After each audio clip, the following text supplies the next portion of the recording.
নমস্কার বন্ধুরা, আমি ঝুমা। আমার চ্যানেলে সবাইকে স্বাগত। প্রতিদিনের মতন আজকেরও আরও একটা রেসিপি নিয়ে এসেছি বন্ধুরা আপনাদের সামনে।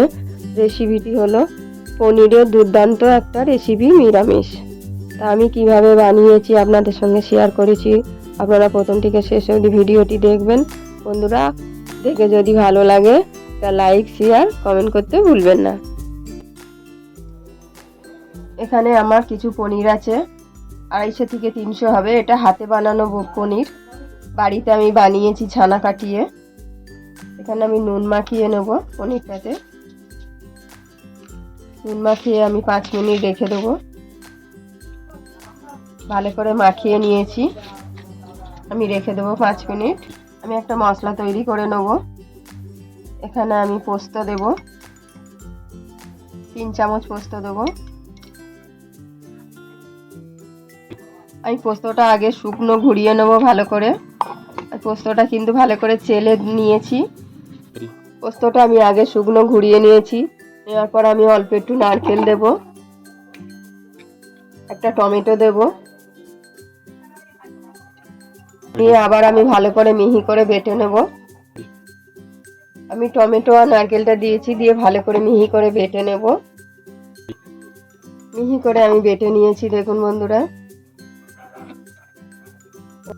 আমি গ্যাস অন করে কড়াই বসিয়েছি। কড়াইতে আমি সর্ষের তেল দেবো। তেলটা খুব ভালো করে গরম করে নেব। পরিমাণ মতন আপনারা তেলটা দেবেন।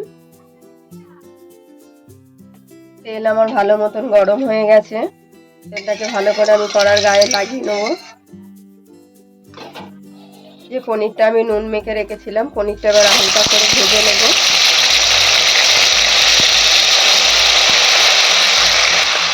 পনিরের মধ্যে আমি অল্প হলুদ দেবো, খুব বেশি দেবো না। ভালো করে নাড়িয়ে দেবো। হালকা করে ভেজে নিয়েছি, আমি তুলে নেব। আস্তে আস্তে একটু তুলে নেব। পনিরটা অবশ্যই ভেজে আমি গরম জল দিয়েছি, এটা গরম জলে অল্প নুন দিয়েছি, দিয়ে এবার কিন্তু ভিজিয়ে রেখে দেবেন। ভিজিয়ে রাখলে কি হবে, পনিরটা একদম সফট থাকবে, শক্ত হয়ে যাবে না।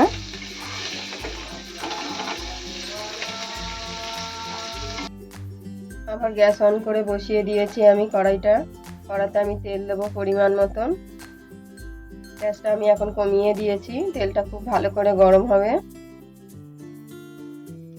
এখানে 2টো শুকনো লঙ্কার গোটা গরম মশলা দিয়েছি, এলাচ, দারচিনি আর লবঙ্গ। 1 চামচ জিরে ফোড়ন দিয়েছি। ফোড়নটা হালকা লাল হয়ে যাবে, সুন্দর একটা গন্ধ বেরাবে।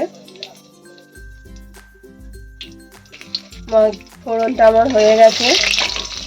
এবার যে মশলাটা করেছিলাম আমি দিয়ে দেবো। আমি এখানে 1 চামচ কাঁচা লঙ্কা বাটা দেব, আরো অল্প দিয়েছি।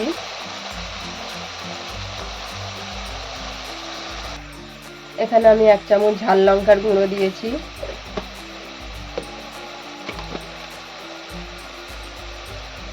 এটা কাশ্মীরি লঙ্কার গুঁড়ো। মিক্সার জারে যে অল্প জল দিয়েছিলাম, আমি অল্প জল দেব। জল দিয়ে ভালো করে মশলাটাকে আমি কষিয়ে নেব। যতক্ষণ না তেল ছাড়বে ততক্ষণ কিন্তু মশলাটা আমি কষাবো। এখানে পরিমাণ মতো নুন দেব। নুনটা আপনারা দেখে নেবেন, যেহেতু পনিরে নুন দেওয়া ছিল। ভালো করে আবার মশলাটাকে আমি কষাবো।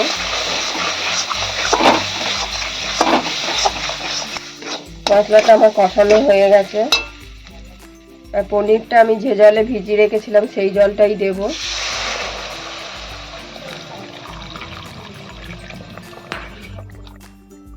ভালো করে নাড়িয়ে দেব।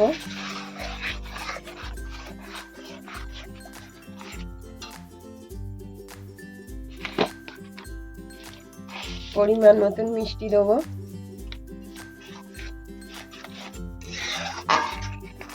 ফুটে উঠলে তারপরে পনিরটা দেবো আমি। ফুটে উঠুক, ঝোলটা ফুটে উঠেছে, আমি পনিরগুলো এবার দিয়ে দেবো। দিয়ে ভালো করে আমি ফুটিয়ে নেব আরো।